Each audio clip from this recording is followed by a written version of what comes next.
जय बोलो महावीर स्वामी की जय।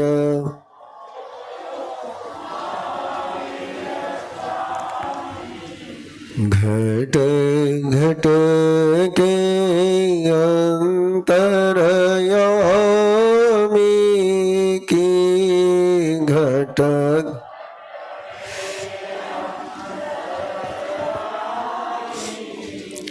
जय बोलो महावीर स्वामी की जय।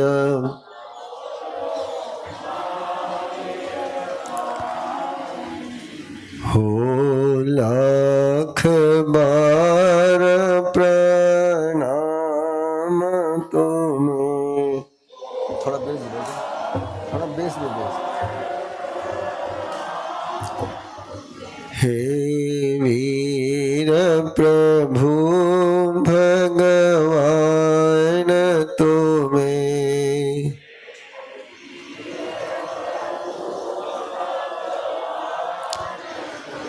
मुनि दर्शन मुक्ति गामी की मुनि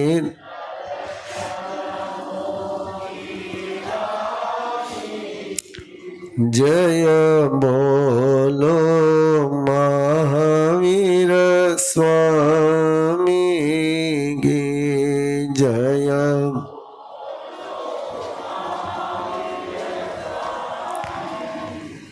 परम श्रद्धे पूज्य गुरुदेव के चरणों में कोटि वंदना।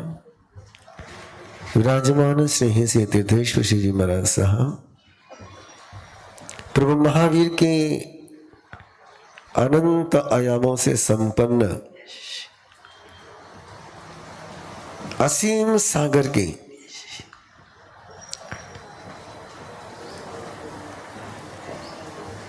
जिसकी मैं 40 सालों से यात्रा कर रहा हूं, लेकिन फिर भी अभी किनारा नहीं मिल रहा है। ऐसी महावीर गाथा का आनंद लेने के लिए उपस्थित श्रद्धालु श्रोतागण,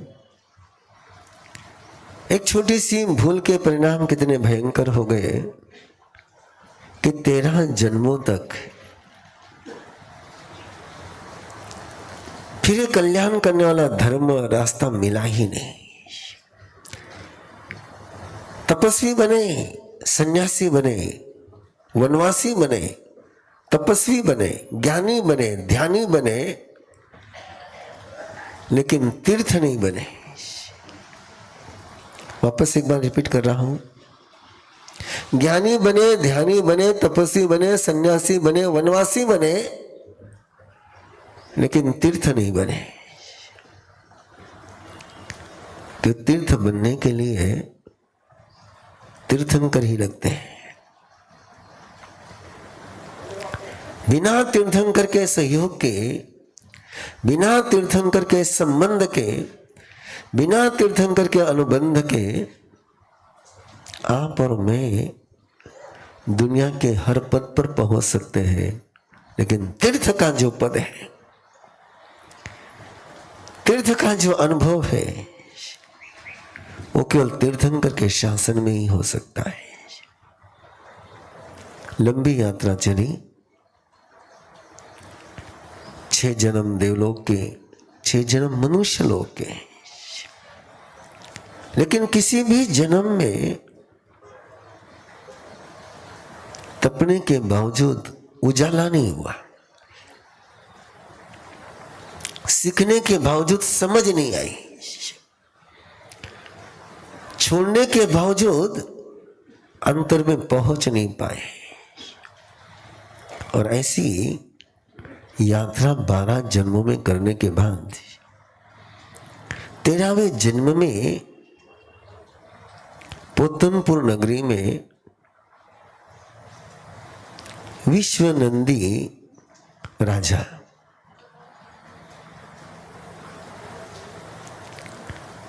विशाख भूति सॉरी विशाख नाम का उसका भाई राजा का, और राजा के भाई के कुक्षी से यानी भतीजे के रूप में विश्वभूति के रूप में भगवान महावीर की चेतना का जन्म हुआ है। और उसी राजा का बेटा है विशाख नंदी। विश्वभूति राजा का भतीजा है, विशाख नंदी राजा का बेटा है। विश्वभूति भगवान महावीर की चेतना, कई बार एक सवाल मन में आते रहते हैं, उत्तर कभी कभी देते रहता हूं कि तीर्थंकर के जो चरण लांछन है ये डिफरेंट क्यों है? ऋषभदेव का ऐसा लांछन है, आदित्यनाथ का ऐसा लांछन है, भगवान महावीर का ऐसा लांछन है, क्यों है? और उसका अंदर का रहस्य केवल इतना ही है कि डे वन से उनके जो साधना का कैरेक्टर रहा, एटीट्यूड रहा साधना करने के प्रति, वही उनका सिंबल बन गया। भगवान महावीर के डे वन से यदि साधना आप देखोगे तो लाचारी की साधना नहीं है, समझौते की साधना नहीं है। साधना में है तो परम प्रबल पराक्रम। चाहे नैसार के भव से कहीं की भी किसी भी जन्म को उठाकर देखोगे तो पराक्रम के साथ ऐसा एक अनूठा संबंध भगवान महावीर की चेतना का, और उसी के कारण से विश्वभूति भी पराक्रमी है, पुरुषार्थी है, वीर है, शूर है। और पराक्रमी व्यक्तियों को एक छोटी सी कमी उनके जीवन में होती है,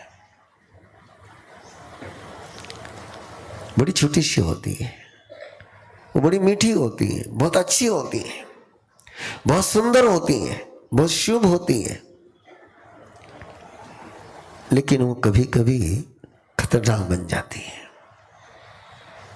किसी पर भी अंधा विश्वास। पराक्रमी व्यक्ति भले ही दुश्मन पर विश्वास नहीं करते, लेकिन उनके आसपास में कोई व्यक्ति होता है या जिन रिश्तों में वो जीते हैं उसको बहुत विश्वास के साथ जीते हैं। अपने से अधिक प्यार वो रिश्तेदार को करते हैं।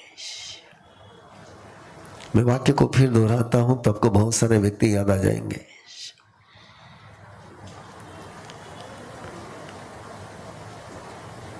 उन्हें लगता है कि नहीं, प्राणा होनी। और ये पराक्रमी व्यक्ति की जो दिखती बहुत अच्छी है, लेकिन बहुत बड़ी कमी है।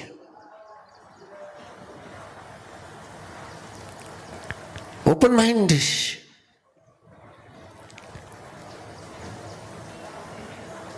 किसी व्यक्ति के प्रति, किसी रिश्तेदार के प्रति अगली संभावनाओं को जब स्वीकार नहीं करते हैं तो जीवन में कैसे तूफान आते हैं। विश्वभूति पराक्रमी है, वीर है, शूर है, लेकिन भतीजा है, युवराज नहीं है, राजपुत्र नहीं है। विशाख नंदी बड़े बाप का बेटा है, और बड़े बाप का बेटा होना बुद्धिमान के लिए सौभाग्य है और नादान के लिए दुर्भाग्य है। बड़े बाप का बेटा होना बुद्धिमान के लिए सौभाग्य है और नादान के लिए दुर्भाग्य है। और कहीं बड़े बाप की माँ भी बड़ी हो गई ना तो फिर तो बेड़ा गर्क है।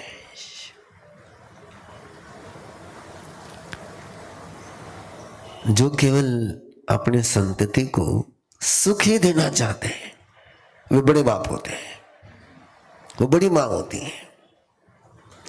और जो अपने संतति को समर्थ बनाना चाहते हैं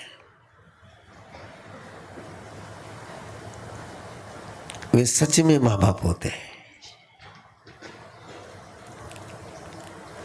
परसों ही पेरेंटिंग का सेशन हुआ और उसमें क्वेश्चन आया था, हम बच्चों को बहुत प्यार से समझाते हैं, बहुत प्यार करते हैं, लेकिन फिर भी वो हमको समझ के नहीं लेते। मैंने उसका उत्तर दिया था कि प्यार से कोई समझता नहीं है। प्यार में तुम उसको केवल सुखी करना चाहते हो। जिससे हम प्यार करते हैं ना, उसको हम समर्थ नहीं बनाते, उसको सुखी बनाते हैं। प्यार कितना होना चाहिए, जो मैंने परसों उत्तर दिया उसको दोहरा रहा हूं। सब्जी में नमक जितना, कितना? सब्जी में नमक जितना। प्यार नहीं होगा तो, नमक नहीं होगा तो सब्जी में रस नहीं आएगा, और नमक ही सब्जी जितना हो गया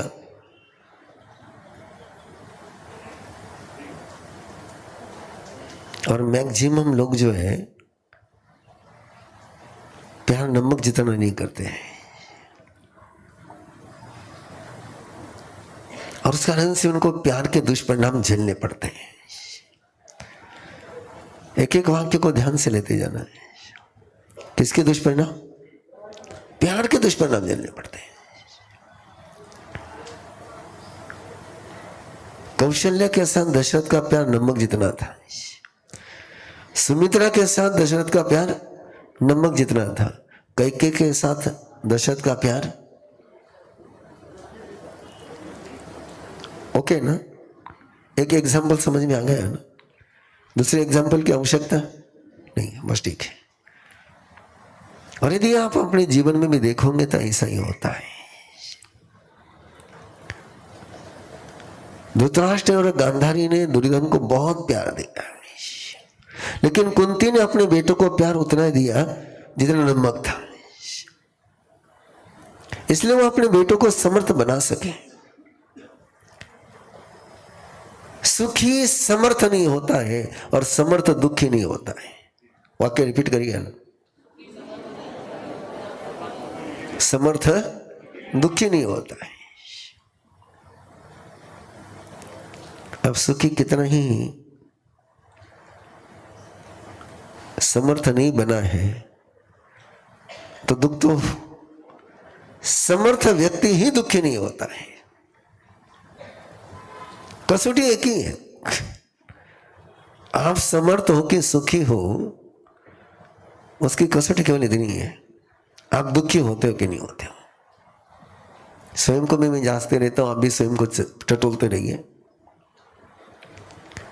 तो आपके ध्यान में आएगा, भगवान महावीर की पूरी साधना का रहस्य ध्यान में आएगा। क्यों भगवान महावीर के यहां पर सुखी भव का आशीर्वाद नहीं दिया जाता है? आपने कभी गौर नहीं किया होगा। आपके संत आपको कभी सुखी भव नहीं कहते हैं। क्या कहते हैं? दया पालो। और दया पालने के लिए समर्थ बनना पड़ता है। कमजोर व्यक्ति दया नहीं पाल सकता है। बाकी कहीं पर भी जाओगे और कहीं भी मत्था टेकोगे तो आशीर्वाद तैयार है, सुखी भव। यह सुखी भव का आशीर्वाद नहीं है, यह आशीर्वाद है समर्थ बनने का।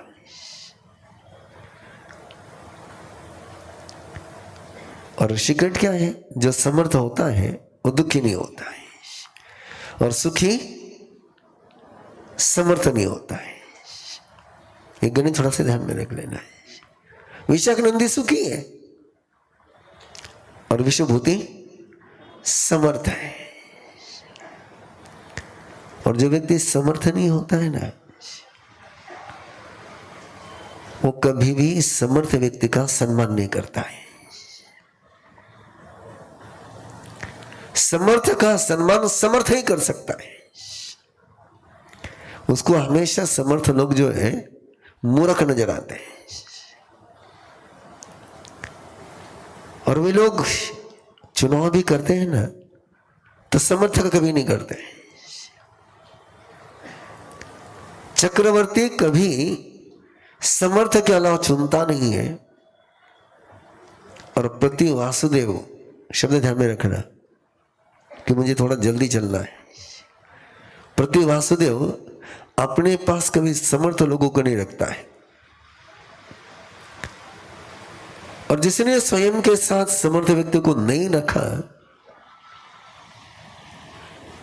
उसकी हालत खस्ता हो गई।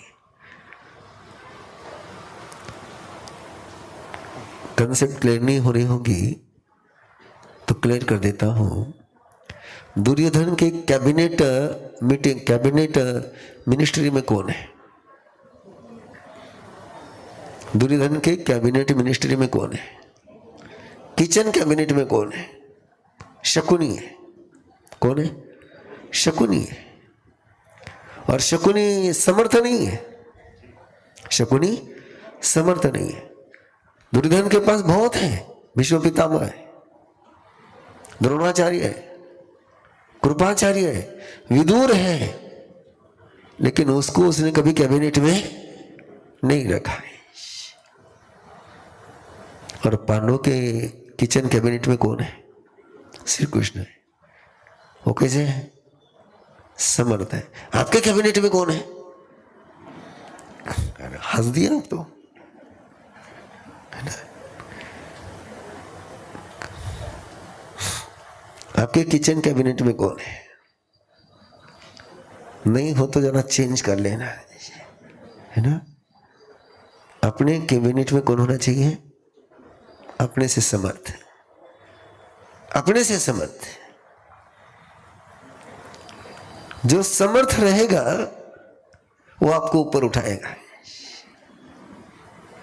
अपने कमजोर को अपने साथ में रखा तो पांव ही खींचेगा।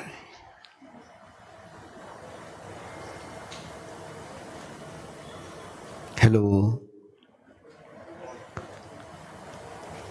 शिवाजी छत्रपति सफल इसलिए हुए कि उन्होंने अपने पास अपने से समर्थ व्यक्ति रखे। एक एक उनके पास के व्यक्ति का नाम लो तो पता चलेगा। बाजी प्रभु देशपांडे,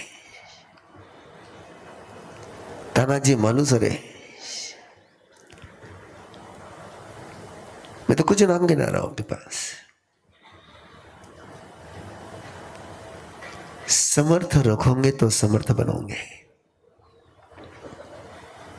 आगे श्रुत आराधना शुरू होनी है और उसका एक वाक्य आपके पास दे रहा हूं। भगवान शिष्य को ले कहते हैं, अलम बालस्य संगेनम, तू बच्चों के संगति से दूर रहे, चाइल्डिश नेचर के लोगों से दूर रहे, अज्ञानी लोगों के संपर्क से दूर रहे। ये तुझे कभी ज्ञानी नहीं बनने देंगे। तुझे कभी समर्थ बनने का सवाल ही नहीं, क्योंकि समर्थ व्यक्ति ही किसी को समर्थ बना सकता है। और विश्वभूति समर्थ है, विशाखानंदी सुखी है। आज मेरा क्वेश्चन पूछने का बहुत मन हो रहा है आपको। आप क्या होना पसंद करते हो? झूठ नहीं बोलना, झूठ नहीं बोलना। समझ में नहीं आया ना? यस, हम हमेशा सुखी बनना चाहते हैं, है ना? सुखी बनने की, और सुखी बनना हो तो क्या बनना पड़ता है? समर्थ बनना पड़ता है ना? समर्थ बनने के बाद वो क्या होता है? दुखी नहीं होता है। तो आनंद तो मेरा स्वभाव है, उसके लिए मुझे कोई करने की आवश्यकता नहीं है। तो समर्थ बनने का लक्ष्य रखिए, कभी सुखी बनने का लक्ष्य मत रखिए। किसी को सुखी बनाना, किसी को सुखी बनाना, बहुत डेंजर वाक्य बोल रहा हूं। किसी को सुखी बनाना, इससे बढ़कर के उसके साथ कुछ भी अपराध नहीं है। कि जिसको तुमने सुखी बनाया वो कभी श्रम की तरफ कदम रखेगा ही नहीं। और श्रम के तरफ कदम रखेगा नहीं तो डेवलप कभी होगा ही नहीं। डेवलप होना होगा तो समर्थ ही बनना पड़ेगा। फिर एक बार बड़ी अच्छी तरह से स्वयं के उपलब्धि पर गौरव की अनुभूति करिए कि आप एक ऐसे धर्म के साथ जुड़े हैं जो आपको अहिंसा, संयम और तप का रास्ता बताता है। और संयमी बनना, तपस्वी बनना, ये समर्थ बनने का रास्ता है कि सुखी बनने का रास्ता है? तब आपको समर्थ बनाता है। और समर्थ बनने के बाद दुख होता नहीं है। लक्ष्य सुखी बनने का नहीं है, लक्ष्य क्या है? क्लियर हो गया ना? तो राजा है, विशाखानंद का निरीक्षण आपके ध्यान में आ गया है। विश्वभूति भी ध्यान में है। राजा हमेशा सोचता है, विश्वनंदी राजा हमेशा सोचता है, काश विश्वभूति मेरा बेटा होता है।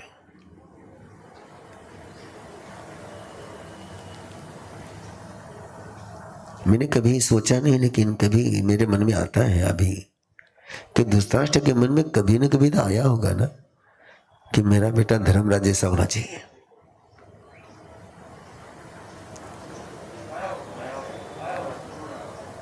आया होगा ना? पक्का ना? आपको भी दूसरा बेटा देख करके ऐसा लगता है ना, ऐसा बेटा मेरा होना चाहिए, तो समझ लेना स्वयं का बेटा क्या है।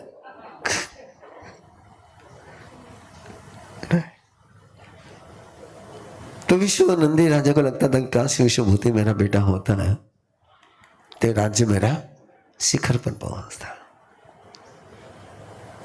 विशाखानंदी को लेकर के कभी विश्वनंदी राजा को खुशी की अनुभूति नहीं होती थी। विश्वभूति को देखता था, लगता कि यस ऐसा चाहिए। लेकिन विशाखानंदी हमेशा विश्वभूति की मजाक उड़ाता था। उसके मजाक का एक हमेशा का वाक्य बोलता हूं। जब भी विश्वभूति एक्सरसाइज करता, परेड करता, पुरुषार्थ करता, नया सीखता, तो अपने चंडाल चौकड़ी के साथ उधर जाता और एक छोटा सा वाक्य बोलता, इसको तो पसीना बहाना ही पड़ेगा ना, मुझे पसीना बहाने की क्या जरूरत है, मैं तो आखिर में ये तो मेरे हुक्म में रहेगा, इसको तो मेहनत करनी पड़ेगी। ये शब्द विश्वभूति के कान में पहुंचते हैं, और जब शब्द कान में पहुंचते तो उसको अंदर से तिलमिल आ जाता।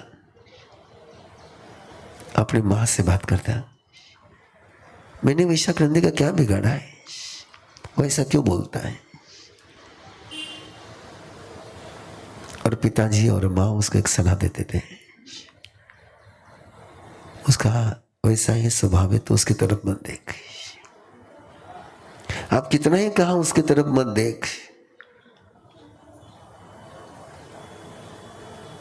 कांटा चुभेगा, निकाल भी दोगे तो वेदना का संस्कार तो बना ही रहेगा, वेदना का संस्कार बना ही रहेगा। और विशाखानंदी जैसे मौका मिलता ताने कसे बिना लेता नहीं। आग्रह करूं मैं आपसे, आग्रह करूं आपसे, प्लीज ताना कसना बंद कर देना है, किसी पर टॉन्ट करना बंद कर देना है। ये टॉन्ट सामने वाले व्यक्ति को लुलुहान कर देते हैं, और एक दिन फिर व्यक्ति न चाहते हुए भी वो हो जाता है जो बनना नहीं चाहता है।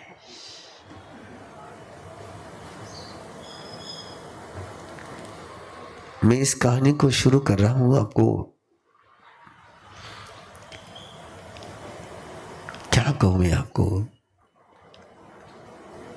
पराक्रमी व्यक्ति को जब मजबूर होना पड़ता है तो उस पर क्या बीतती होगी। लाचार व्यक्ति को मजबूर होना पड़े तो कोई फर्क नहीं पड़ता है, लेकिन एक पराक्रमी व्यक्ति जब मजबूर होता है तो उस पर क्या बीतती होगी। एक समर्थ व्यक्ति जिस समय स्वयं को असहाय महसूस करता है, हेल्पलेस और होपलेस फील करता है, वहां से क्या यात्रा शुरू होती है। ये पन्ना मुझे भी जगाएगा, आपको भी जगाएगा। ये महावीर गाता है, न जाने अपने अंदर में छिपे हुए किस पड़ाव को जगाएगा। राज्य का एक प्रोटोकॉल है, परिवार में, राज परिवार में प्रोटोकॉल होता है। हेलो, किसमें? राज परिवार में प्रोटोकॉल होता है। और जिन घरों में प्रोटोकॉल होता है वे राज परिवार होते हैं। जिस घर में प्रोटोकॉल होता है वो राज परिवार होता है, और जिस घर में प्रोटोकॉल नहीं होता है वे काच परिवार होते हैं, केवल काम करने वाले परिवार होते हैं। बिना प्रोटोकॉल के राजकुल चलता नहीं था। एक प्रोटोकॉल लेता था, एक मर्यादा। प्रोटोकॉल मीन्स एक मर्यादा कि हर व्यक्ति ने इस बाउंड्री में रहना है। उस बाउंड्री के बाहर जाने की परमिशन नहीं थी। बाउंड्री है आपके घर में, आपके परिवार में बाउंड्री है, बना लीजिए, बना लीजिए। और बाउंड्री बना करके बाउंड्री ब्रेक करने की परमिशन किसी को मत दीजिए।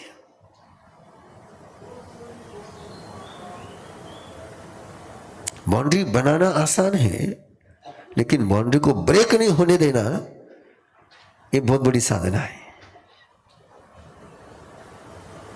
नेम बना सकते हैं, लेकिन नेम बनाने के बाद किसी को ब्रेक नहीं करने देना एक चैलेंज है। और वहीं पर हम कहीं ना कहीं हट जाते हैं। एक प्रोटोकॉल था, बहुत सारे प्रोटोकॉल थे, लेकिन उसमें एक प्रोटोकॉल था, राजा का एक बहुत अच्छा रिसोर्ट था, बगीचा था, बहुत बड़ा बगीचा, बगीचे में तालाब, राजा का बगीचा। उस बगीचे में एक छोटा सा प्रोटोकॉल था, यदि कोई राज परिवार वहां पर है तो दूसरा राज परिवार वहां एंट्री नहीं करेगा। कितना सा नियम है? वहां पर दूसरा परिवार है तो दूसरा सदस्य वहां पर एंट्री नहीं करेगा, पर उसकी दासियां जा सकती थी। विश्वभूति, विशाखानंदी दोनों की शादियां हो गई। क्योंकि मेरे सामने अब टाइम कितना है? 15 दिन का है। कितना टाइम है? 15 दिन का समय, और 15 दिन में मुझे बात को आगे नहीं जाना है, तो इसलिए मैं कई बातों को छोड़ता जा रहा हूं। मैं क्या छोड़ रहा हूं तुम्हारे ध्यान में आएगा नहीं। मैंने क्या छोड़ा वो केवल मुझे पता रहेगा, आपको पता नहीं रहेगा, आपको लगा नहीं ये ऐसा ही है। लेकिन बहुत सारी बातें मैं छोड़ रहा हूं। मैं आपके साथ बिल्कुल ट्रांसपेरेंट होकर कह रहा हूं, मैं बहुत सारी बातों को छोड़ रहा हूं। फॉर एग्जाम्पल, विश्वभूति के लिए हर जगह से रिश्ते आते थे, और विशाखानंद के लिए कोई रिश्ता आता ही नहीं था। अब इस बात को मैं छोड़ रहा हूं। विश्वनंदी की भी, विश्वभूति की भी शादियां हुई है, विशाखानंद की भी शादियां हुई है। और विश्वभूति अपने रानी परिवार के साथ उस उद्यान में है, उस बगीचे में है, तालाब है, तालाब में रानियों के साथ जल क्रीड़ा कर रहा है। इधर उधर सारी दासियां घूम रही है, और विशाखानंदी की एक दासी फूल चुनने के लिए बगीचे में गई। और फूल चुनते चुनते उसने सारे इस नजारे को देखा। मुझे लगता है मंथरा ने भी कहीं ना कहीं राम के दासियों को देखा होगा और तभी उसके मन में आया होगा, काश मैं राम के दासी होती तो मुझे भी ये ऐश्वर्य भोगने को मिलता है। वो दासी जब उद्यान में गई और उसने देखा कि विश्वभूति के रानी परिवार, विश्वभूति का दासी परिवार मौज बना रहे हैं, काश हमारा भी राजकुमार यहाँ होता तो मुझे भी मंगाना पड़ता है। एक कमजोर लोग होते हैं ना, वे दूसरे के कंधे पर बंदूक रखने में बड़े मास्टर होते हैं। छोटे छोटे वाक्य बोल रहा हूं मैं आपको। कमजोर व्यक्ति हमेशा अपनी बंदूक दूसरों के कंधों पर रखते हैं। मंथरा ने कह के कदम कंधों पर रखी, आप भी रखते हो ना।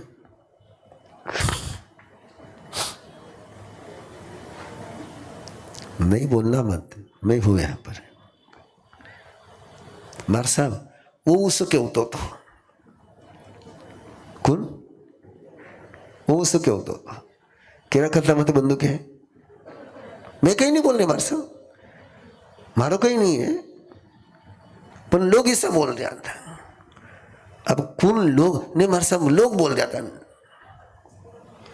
जब भी ऐसे लोग मेरे पास आकर बोलते हैं ना, मैं समझ जाता हूं। आप समझते हो ऐसे कभी? समझ जाओ। कमजोर व्यक्ति हमेशा दूसरों के कंधों पर बंदूक रख करके गोली चलाता है और निशाना उसका बिल्कुल पक्का होता है।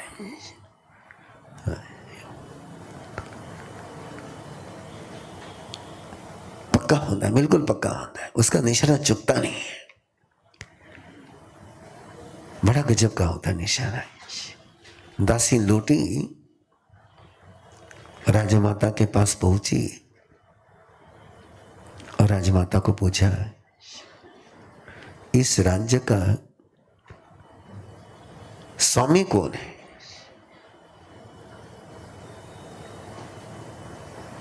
आप सबको अनुभव इस बात का है ना।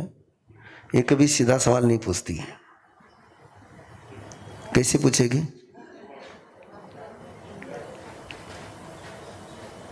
बुरो मत मान जाओ, ते घना अच्छा हो। लेकिन ये ऐसा ही होता है, घुमा फिरा करके। राज स्वामी मेरे स्वामी है, स्वामी है, और राजा स्वामी का बेटा ऐसे ही घूम रहा है। राज्य के सारे सुख का आनंद, राज्य के ऐश्वर्य का आनंद तो विश्वभूति ले रहा है। पूरी दुनिया में अपने राज उद्यान की कीर्ति है और उसका आनंद कौन ले रहा है? विश्वभूति ले रहा है। तुम्हारा बेटा तो इधर उधर ही घूमता है। बात तो जची। बड़े माँ की, बड़े बाप का बड़ा बेटा, बड़े बेटे की बड़ी माँ।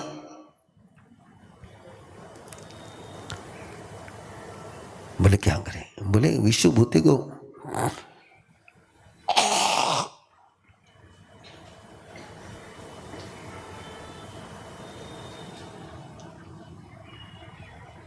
विश्वभूति को उद्यान से निकालना है। कैसे निकाले? कैसे निकाले? निकलने के लिए कह नहीं सकते हैं। बोले निकालना तो पड़ेगा। आप कहते हो ना आपके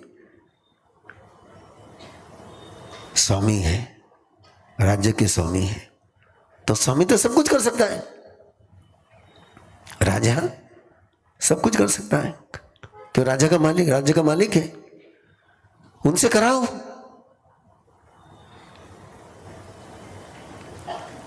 प्रोटोकॉल पूरा नहीं पता है आपको? कोप भवन होता था। क्या होता था? हाँ, जिसको भी पेट दुखता हो, माथा कुटता हो, तो माथा कुटने की परमिशन नहीं थी उसको, वहां जाकर के बैठना था। आपके घर में है व्यवस्था? हाँ ना तो बोला करो ना। नहीं है मुझे पता है, लेकिन फिर भी पूछता हूं। आपको पता है कि म्युनिसिपैलिटी किसी फ्लैट में, किसी मकान में किचन हो, डाइनिंग रूम हो, डाइनिंग हॉल हो, लेकिन वॉशरूम नहीं हो तो एनओसी देती है क्या? एनओसी के लिए क्या जरूरी है? किचन नहीं हो तो चलेगा, लेकिन वॉशरूम चाहिए। बराबर? फैमिली में भी वॉशरूम चाहिए, जहां से कचरा बाहर निकल सके। उसको कहते थे कोप भवन। क्या कहते थे? कि मड़मड़ होने लगी तो वहां जाके बैठ जा। वहां बैठा के ट्रीटमेंट आईसीयू में एडमिट हो जाता था। रानी कोप भवन में जाकर के बैठ गई। अब कोप भवन में रानी जाकर के बैठे तो दशरथ को दौड़ दौड़ आना ही आना है, और सारे राज्याभिषेक की तैयारी छोड़ करके भी आना है। और यहां तो कोई राज्याभिषेक नहीं हो रहा था, राजा केवल सभा में था। और वहां समाचार पहुंचे, अर्जेंट कॉल, इमरजेंसी कॉल कि रानी कहाँ है? कोप भवन में। माथा ठनका। सुबह आई तब तो ठीक थी, कहीं हुई हो। पहुंचा उसके पास, पूछा क्या कारण तेरा है बैठने का, क्या हो गया तुझे, यहां किस लिए, किस लिए यहां पर? मैं तुझे कुछ बोला नहीं, किसी ने तेरा कोई इंसल्ट है किया नहीं, तुझे कोई कमी है ही नहीं, तो यहां किस लिए? अब मुझे एक बार कोप भवन में पहुंचने के बाद तो दिमाग बहुत तेज चलता है। उसने कहा मुझे एक सवाल का जवाब चाहिए, इस राज्य का स्वामी कौन है? बोले मैं। बोले तुम स्वामी हो? पक्का? गारंटी? मैं ये वाक्य इसलिए बोल रहा हूं आपको कि जब भी ऐसे सवाल सामने से आ जाए ना, समझ जाना।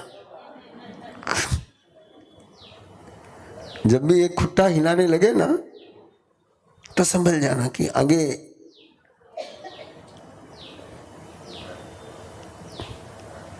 शेर के लिए पिंजरा तैयार हो रहा है। किसके लिए? शेर के लिए पिंजरा तैयार हो रहा है। और इस पिंजरे से बचना हो, 3 सवालों, ये सवाल सामने आए ना तो बोल देना कि नहीं मैं समर्थ नहीं हूं। ऐसे समय में बिल्कुल कह देना कि नहीं नहीं। राजा ने बोला मैं हूं, तुम चाहे जो कर, बोला मैं चाहे जो कर सकता हूं, मैं चाहे जो कर सकता हूं। ये वाक्य राजा के मुंह से निकला तो बोले विश्वभूति को राज उद्यान से बाहर निकालो। और जैसे उस रानी ने वाक्य बोला, राजा को सारा प्रोटोकॉल याद आ गए। राजा ने कहा अभी नहीं निकाल सकता, समय पर वो स्वयं निकल जाएगा। बोले तुम स्वामी हो कि गुलाम हो? अभी तो बोले तो मैं सब कुछ कर सकता हूं, निकालो उसको बाहर। आपका अनुभव है कि मैं बोल रहा हूं आपको, मेरे से आपको अनुभव बहुत है, मुझे तो इन बातों का अनुभव बहुत कम है।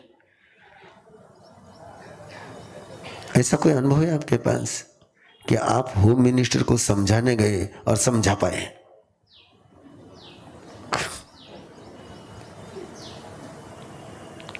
हेलो,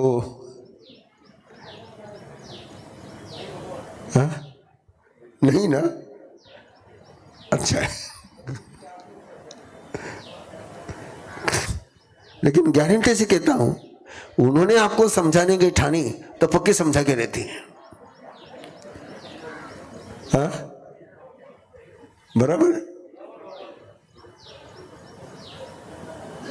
हेलो, हाँ? बोलो बोलो बोलो बोलो बोलो बोलो बोलो। हाँ, शायद पीछे होम मिनिस्टर भी उशिला।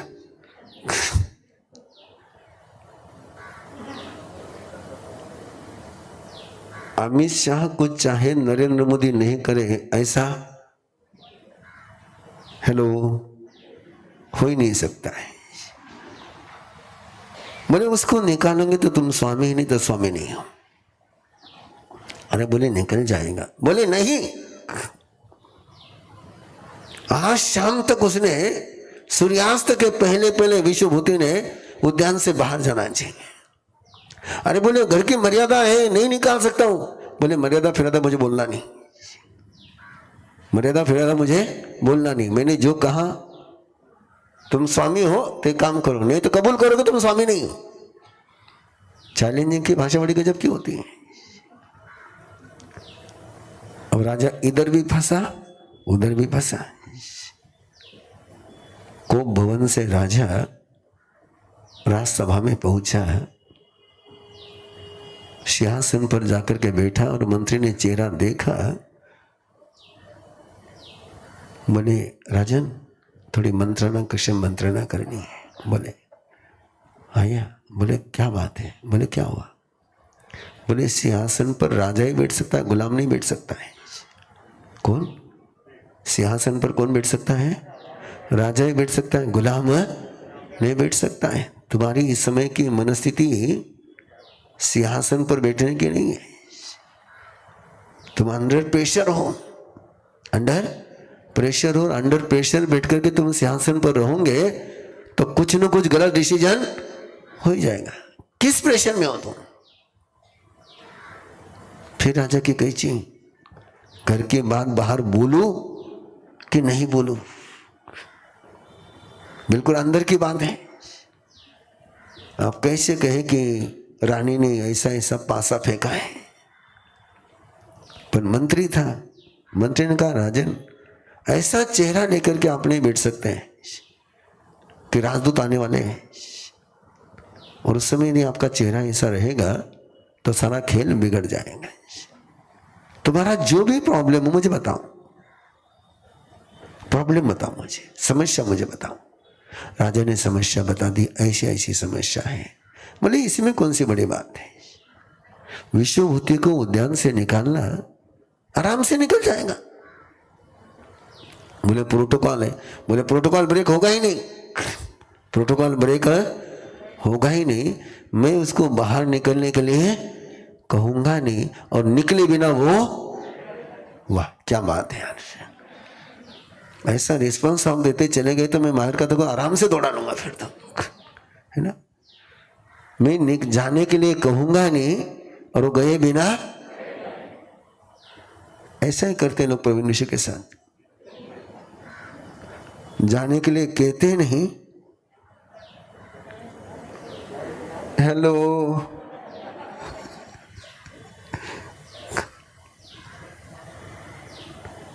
नहीं मां साहब मारा कोई आग्रह को नहीं, पर मारा नसीब, कही मारा नसीब, मारा पुनवानी में खोट। इतने सुंदर सुंदर शब्द बोलते हैं ना कि कब मैं जाल में फंस जाता हूं पता ही नहीं चलता है। ओके, बोले अभी निकल जाएगा।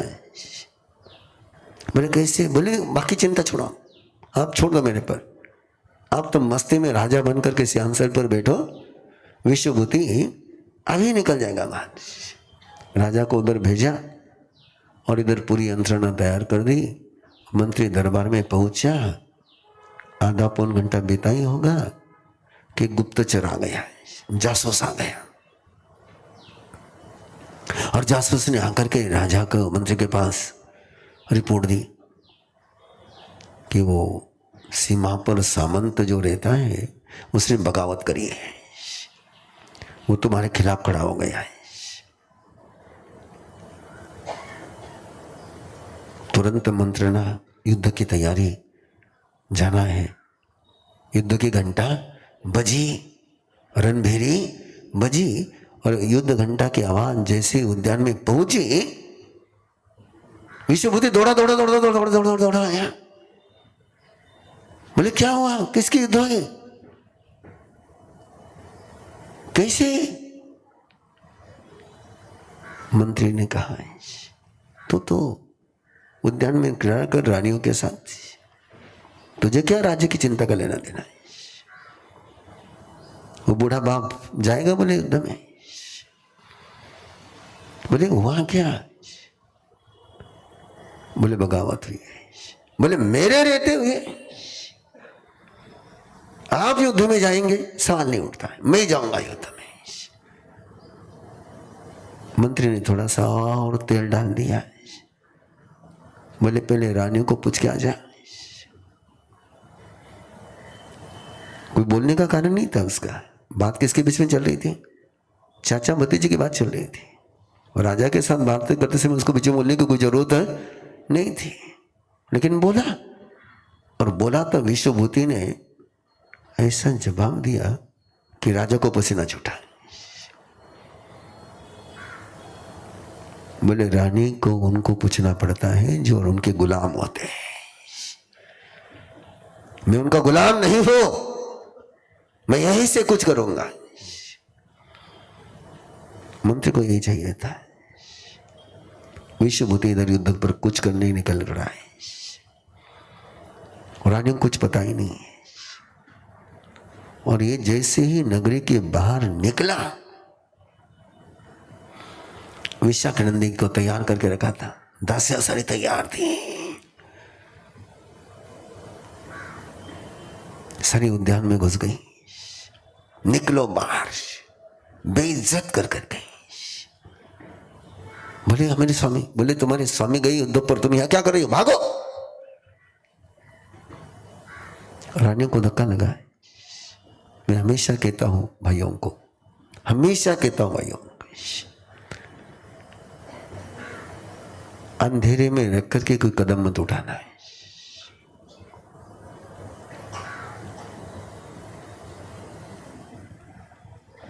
जिनके साथ जीते हो उनको कभी अंधेरे में रखना नहीं। विश्वभूति उधर जा रहा है, इधर रानियों के साथ बदव्यवहार। रानियां इधर आई घर पर, लेकिन परेशान है।